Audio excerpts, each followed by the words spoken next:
Ele vai falar então da versão sombria da ética do guerreiro, do código de honra do guerreiro, que é o que ele chama das tribos gangues, gangues de drogas, de violência e terroristas em geral no nosso momento histórico. Eles têm algumas estratégias de guerra que são até eficazes, mas os fins são terríveis, são fins muito pequenos, muito vulgares e que rebaixam totalmente, não consideram nenhum tipo de dignidade. Ele vai deixar claro como isso funciona. Ele diz o seguinte: essa guerra tribal, movida por ódio e não por uma sensação de dever ou de missão, por interesses, às vezes por avidez, é muito comum isso acontecer nos nossos dias. Essas tribos são pacientes, ou seja, insistem sempre, não desistem nunca, são adaptáveis a situações de muita adversidade, resistem a situações muito duras, estão ligadas à posse de uma terra, que pode ser uma terra física ou uma terra psicológica, uma ideologia, algo que eles consideram como seu, né? Alguma ideia que eles consideram como absolutamente verdadeira, e são hostis a estranhos, não têm esse ânimo de aprender de todos, são tremendamente ligados àquela mentalidade, ou está comigo ou está contra mim, ou seja, ou eu ou os outros, não é? São vingativas, nunca perdoam algum tipo de coisa que elas considerem como uma ofensa, são resistentes a mudanças, ou seja, não existe uma mentalidade de vamos ver melhor o problema, não, permanecem eternamente dogmatizados naquele ponto de vista. Mudanças humanas, mudanças no sentido de ampliar consciência, não, um ponto de vista congelado, estatizado e eternamente o mesmo. Praticam a opressão a mulheres, trabalham apenas para o benefício daquela tribo, são absolutamente indiferentes à dor do outro ou à injustiça com o outro, absolutamente egoístas, e trabalham com a desumanização e demonização do inimigo, ou seja, o inimigo é algo que não é humano. Aliás, esse é um dos perigos que existe em tempos de guerra, quando um dos lados começa a considerar que o outro não é um ser humano, é um monstro, é qualquer coisa que pareça, porque aí a guerra começa a perder totalmente a ética, começa a perder totalmente os seus códigos de honra. Para quem assistiu esses dias a live que fiz sobre Simone Weil, em plena Segunda Guerra Mundial, com a França ocupada, ela combate essa mentalidade. Ela diz: não me venham dizer que os alemães são monstros. Os alemães estão sendo comandados por um ditador louco, e nós franceses, se fôssemos comandados por um ditador louco, também seríamos fáceis de convencer e de manipular. Portanto, não venham desumanizar o inimigo. Simone Weil falava sobre isso também, que é interessante. Um certo paralelismo de tantas tradições, de tantas pessoas falando mesmo. Tantas pessoas que admiram na história, que admiram esse código de ética do guerreiro. Simone Weil se alista na Guerra Civil Espanhola. Helena Blavatsky participa da guerra ao lado de Garibaldi. Siri Han, que também é um sábio que eu gosto muito, admirava tremendamente Napoleão, ou seja, muitas pessoas apreciam esse código de ética do guerreiro. E nós vamos ver, sob o ponto de vista de Pressfield, por que isso é tão necessário. Não é, as pessoas querem que a gente faça guerra. Não, ninguém quer que você faça guerra. Aliás, quer que você saia da guerra. Mas para sair da guerra você tem que conhecer o código de ética, para chegar do outro lado sem se desumanizar, porque em guerra já estamos. Permanentemente, guerra de paixões, de ódios, eternamente pequenas tribos lutando e tentando prevalecer umas sobre as outras. Ele vai continuar então dizendo que a limitação de tamanho desses fundamentalistas, tribos, gangues e terroristas, sempre é uma justificativa para eles apelarem para tudo.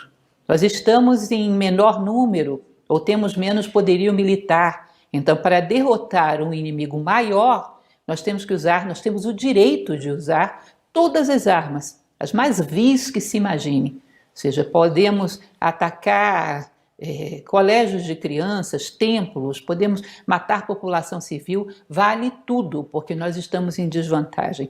E sofrem uma tremenda paranoia, uma mentalidade de perseguição.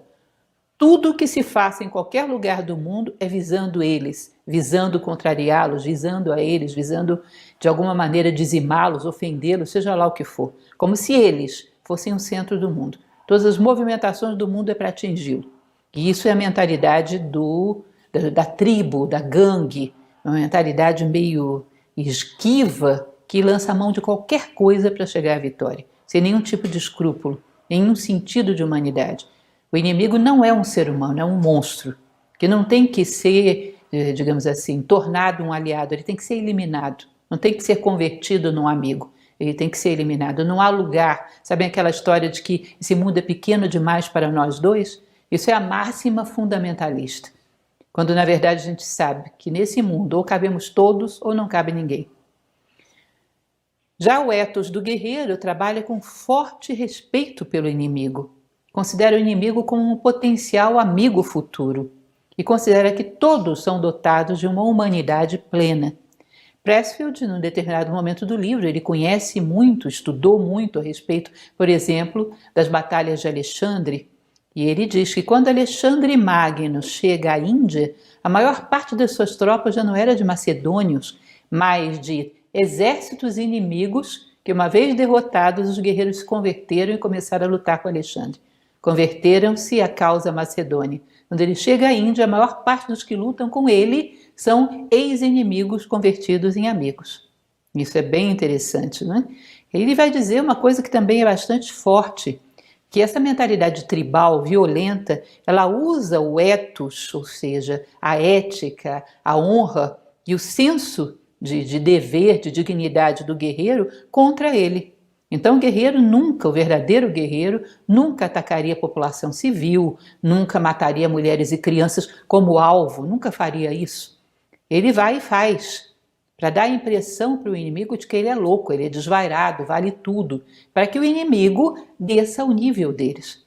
Porque quando ele quebra todos os protocolos de qualquer ética de guerra, ele tenta puxar o inimigo para o campo dele, que é o campo do vale tudo. Porque nesse campo ele reina soberano, porque ele é de fato capaz de tudo. Não respeita as suas próprias crianças, as mulheres da sua própria cultura, não respeita nada. E nesse campo ele pode muito. Então ele tenta vulgarizar a ética do guerreiro.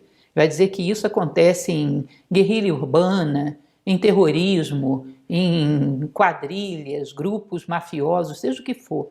Essa mentalidade de tribo que não tem nada a ver com a ética do guerreiro e de fato vale tudo, e de fato lança-se mão de qualquer coisa.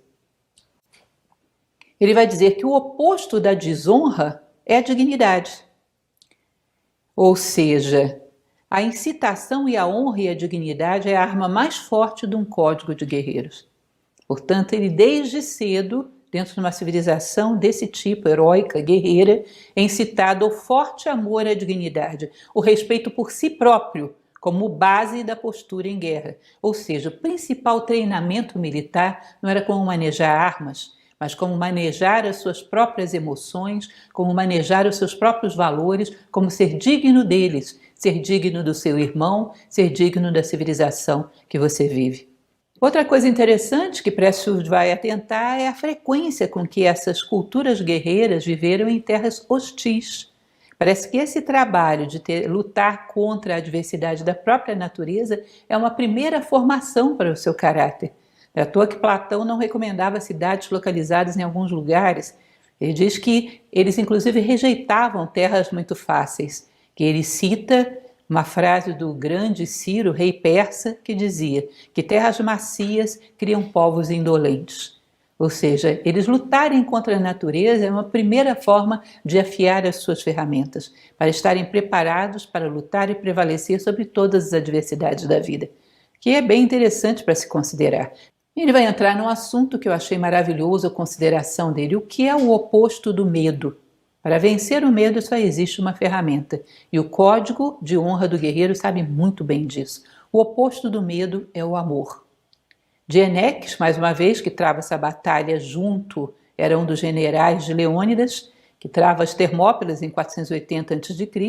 No último dia, diz que os guerreiros, quando eles já estavam praticamente cercados, viraram para ele e falaram: Senhor, no que a gente deve pensar para manter a coragem até o fim? E diz que Dieneques vira para eles e fala a seguinte frase: lutem apenas para isto, pelo homem que está ao seu lado. Ele é tudo e tudo está contido nele. Não pense em outra coisa, a não ser no homem que está ao seu lado. Esse espírito do amor ao companheiro, do amor ao grupo. Pense apenas nisso. Plutarco vai dizer que para um espartano, Perder a sua lança, perder o seu capacete, tudo isso, o seu elmo, né? Tudo isso era digno de uma multa ou de uma repreensão. Perder o seu escudo era gravíssimo, porque era muito mais importante com o seu escudo defender o seu companheiro do que com a sua lança ou o seu elmo defender a si próprio. O grupo é muito mais importante do que o indivíduo. E a mentalidade de defesa do grupo é fundamental, ou seja, esses elos de amor e de lealdade. Bom, continuando, Pressfield vai dizer que a coragem é inseparável do amor e leva à maior das virtudes guerreiras, que é a abnegação. Com certeza, se vocês verem um diálogo platônico que é o Crátilo, isso é muito discutido pelos linguistas atuais, mas Platão dá a etimologia de várias virtudes. Uma delas, ele vai falar, é do heroísmo. Ele diz que vem de eros, o amor. Assim como coragem está diretamente relacionada a core, o coração. Você vê, por exemplo, uma mãe quando vê um filho em perigo do outro lado do rio. Ainda que ela não nade muito bem, ela se enfia e dá um jeito de chegar do outro lado. Ou seja, vence todos os seus medos para ir de encontro ao seu coração. E diz que isso é a grande fonte da coragem. Ele vai dizer que essa coragem associada ao amor vai gerar abnegação, que é algo que a gente conhece melhor sob o nome de entrega. A virtude da abnegação é entrega, por completo, a um ideal que justifica a sua vida. Nesse caso, a honra, a dignidade, a salvação da sua pátria, a preservação da sua pátria, seja lá o que for. Muito interessante, exatamente nesse sentido, é mais uma passagem do Portões de Fogo, outro livro de Pressfield, que eu trouxe para vocês, que é quando Xeones, que é o narrador do livro, inclusive, fala ao rei Xerxes, o rei persa, explica para ele o que é um rei. Xerxes, confortavelmente acomodado na sua tenda, sendo atendido com todo luxo, enquanto seus guerreiros lutavam, Xeones vira para Xerxes e diz o seguinte: vejam só, ouçam isso com bastante atenção. Vou dizer a sua majestade o que é um rei. Um rei não enfrenta o perigo de dentro da sua tenda enquanto seus homens sangram e morrem no campo de batalha. Um rei não janta enquanto seus homens passam fome. Nem dorme quando eles estão vigiando sobre o muro. Um rei não exige lealdade de seus homens através do medo, nem a compra com ouro. Ele ganha o seu amor com o próprio suor e os sofrimentos de que padece em nome deles. O que significa o fardo mais penoso? O rei é o primeiro a se levantar e o último a cair.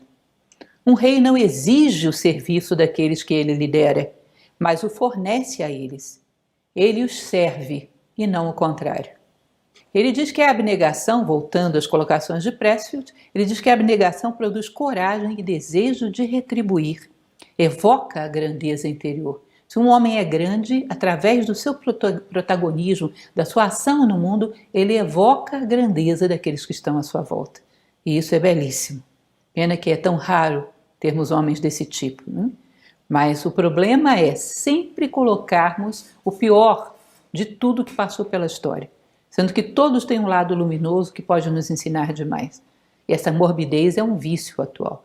Ao invés de colher o alimento sadio, remexemos sempre o lixo. Não só da história, mas da nossa história pessoal, às vezes da vida das pessoas que nos cercam. Quando alguém pergunta, você conhece fulano? Você lembra dos defeitos. Isso é um vício terrível e que dificulta muito o nosso trabalho de construção de nós mesmos como seres humanos e de uma sociedade mais humanista. Ele vai falar que na antiguidade, Pressfield insiste que quando um guerreiro era premiado por bravura, nunca era porque matou muita gente, mas era sempre por atos de lealdade e abnegação. Diz que muitas vezes as condecorações começavam assim: fulano desprezando sua própria segurança, sem considerar a sua própria vida, embora ferido várias vezes e necessitando desesperadamente cuidar de si próprio, fez tal coisa e tal coisa pelo grupo. Ou seja, sem considerar as suas próprias necessidades, ainda que ferido, ainda que em dificuldades, fez tal coisa pelo grupo. Isso era a virtude que era considerada. A abnegação sempre se pautava sobre uma meta. O grupo é mais importante do que o indivíduo. O interesse do todo é mais importante do que o mero interesse egoísta da parte.